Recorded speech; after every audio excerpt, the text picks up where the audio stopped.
I'm Anna of the Hat Junkie in Lunenburg, Nova Scotia, and I just would like to do a quick video showing you some of my latest creations, and you are always welcome to come visit me in my shop, and you can also find my hats at www.hatjunkie.com, and my Etsy shop is Hat Junkie. So let me show you. I have been working a lot on wet felted hats because that is truly one of the things I love to do best. So here are a couple of my latest.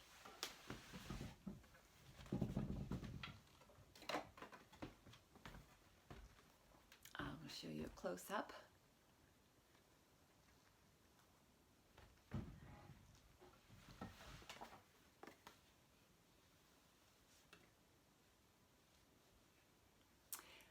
I think I saw a picture of a hat from the 20s, which I often make hats that are inspired by the 20s. I do love that time period, but there was something just very, very simple and plain, and I have almost finished knitting this amazing gray coat, and I thought this was going to go with it, which I wasn't even going to give to myself. It just kind of, one thing was inspiring the other, but that all gray texture thing I just love, so that's what I wanted to play with. No color at all, just the flowers as a sort of relief, and it is made from merino wool. I start right from the wool fibers and use nothing but my two hands and soap and water to create this hat. They are very time consuming. They take me about a couple of days to make, but anyways, I love the process, and I know that this will eventually find its rightful head. So there's one, my beautiful gray cloche, and I think I will probably do some others in different color variations. One of the things I love about these wet felted hats is that you can really wear them in the rain or the snow. They're just the process of wet felting shrinks the fibers down so much that it's a very tough fabric and very, very resilient or resistant to water. So there we go. There's that one.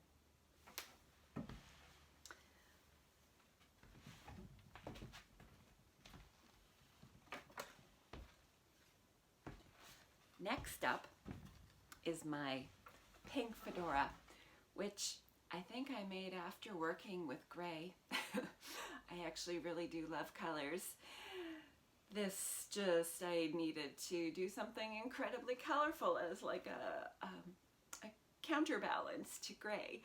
So here, it's actually also inspired by knitting, where I just keep seeing these gradients on different beautiful patterns, and so I kind of wanted to do a gradient in a hat. So as you can see, it starts with a light pink and a darker pink, and then goes into this beautiful dark pink, and then the roses actually have all three colors in there. And I've also been playing a lot with embroidery, just kind of freeform embroidery. So there you will see all the pretty little whimsical stitching, and then my little surprise at the very top of the hat, which I guess if you're sitting down somebody will see it. It's just a cute little flower, and even I made like a binding, and that's all hand stitched with embroidery thread. So I've talked about it on my blog, which you can access through my website, but I just love working slowly. I think I'm like internally resisting cranking out hats, which I never particularly crank out anyways. Even my fast hats are slow, but I just love taking my time, and part of the reason that I don't do it as much is because it means the hat's more expensive, and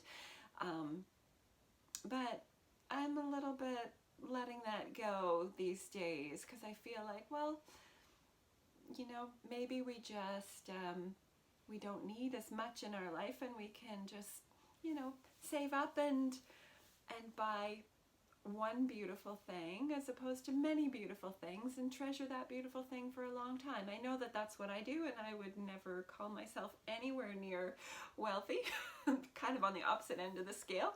But yeah, I think that it's okay. It's okay to you know, pay for something that has been made with love and made slowly. So there we go. There's my pink fedora. I know not for everybody.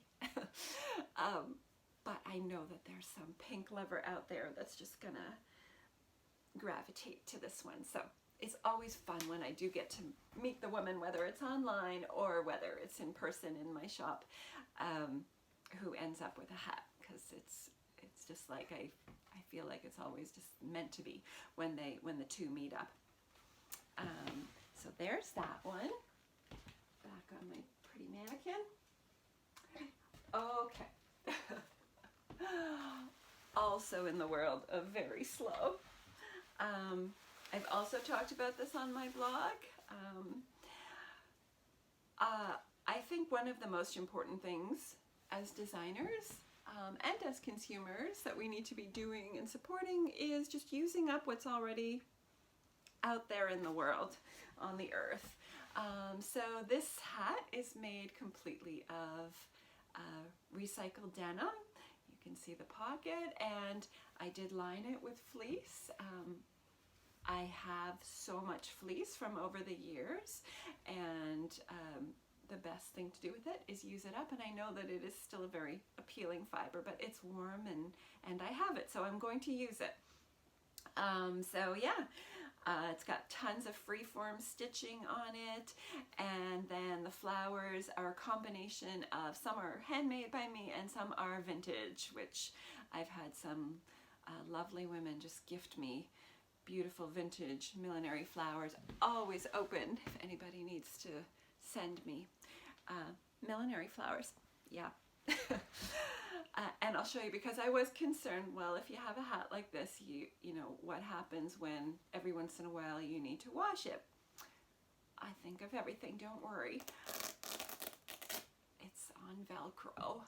So, you know, if there's something else more important than flowers, which I can't imagine, that you need to be carrying in your hat pocket, then you could take the flowers off, but I don't really see that there's anything more important than flowers that anybody needs to be carrying.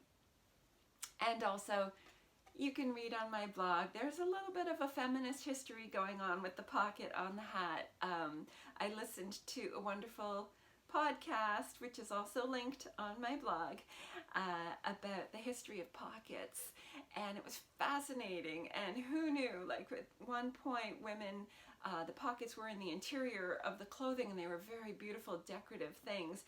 And then after the French Revolution, the trend was towards minimalism or less opulence, so the dresses became much more streamlined, and there was no inner folds to hide a pocket. So pockets sort of fell out of fashion, but then of course women started carrying around these little handbags, and then it actually became politicized, you know, whether there was a group of pocketists and anti-pocketists, and it was about whether you know, it was considered sort of peasant-like or lower class to have pockets.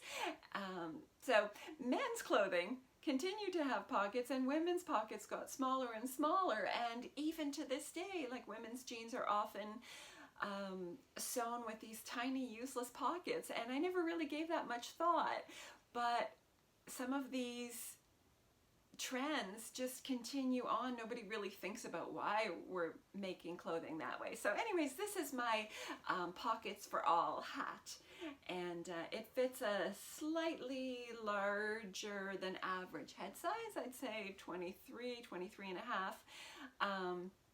Anyways, there it is. Also in my shop, I've created a little new slow hats shop on my own website. You can see both Etsy and my own hat shop. There's links right on the homepage. So let's see, is there anything else?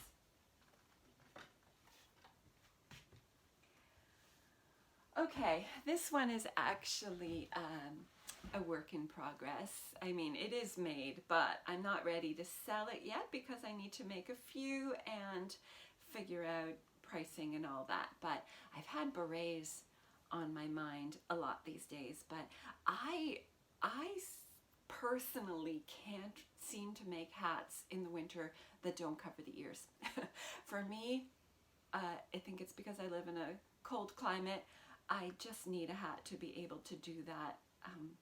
So here's this hat. It's made from beautiful, this is actually vintage wool that I got from, well, for anybody that lives in Massachusetts, if you're anywhere near Lynn, this fabric was from Henry the Hatter in Lynn, Massachusetts. So quite old, beautiful. And then there we go. So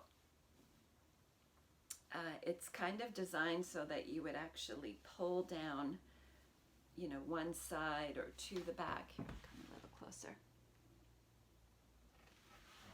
And then you can also fold up the inside.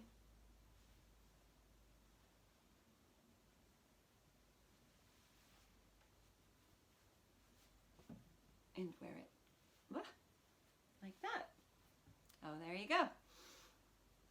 I need to make a whole bunch more and just figure out some of the little design things. It takes me a few hats until I'm completely happy, but I do love this one. I think the next one I might try cutting this little band on the bias, but too much information. You don't need to know that. Just to say that it's coming. More berets are coming, and I'm really enjoying them, and I think I can keep the price down a little bit on those ones. So I think that is about it for new hats in the shop. Everything else I've been doing has been outgoing orders, and I'm soon going to be delivering some fleece hats to Lady Luck Boutique in Halifax, and I'm also working on more hats for Beau Chapeau in Niagara on the Lake. And yeah, that's all from the Hat Junkie. So yeah, if you want to hear more details, I tend to blab on and on here, obviously, as you can see, but also on my blog, and which is on my website, www.hatjunkie.com. And if you enjoy my videos, please click like and feel free to subscribe. I really appreciate it, and send me comments. I love comments. Okay, see y'all soon. Bye.